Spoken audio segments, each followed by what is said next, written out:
The term Morse code comes from the inventor Samuel Morse.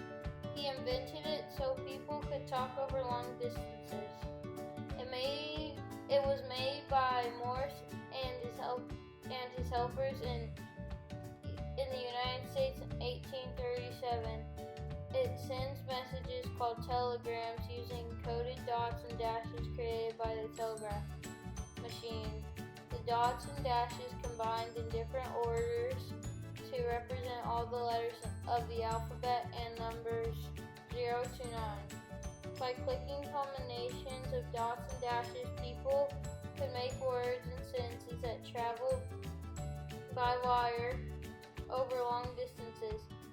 Instead of waiting days, weeks, or longer to receive written communication, people could now communicate in a matter of minutes and hours.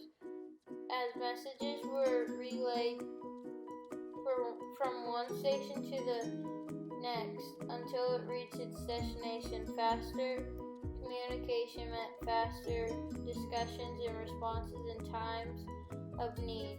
The first telegraph was sent on May 24, 1844. One of the most famous telegraphs was sent in 1903. It announced the first successful flight by the Wright brothers, though we have more advanced ways to communicate today. The telegraph machine and Morse code are still in use and popular among amateur radio operators.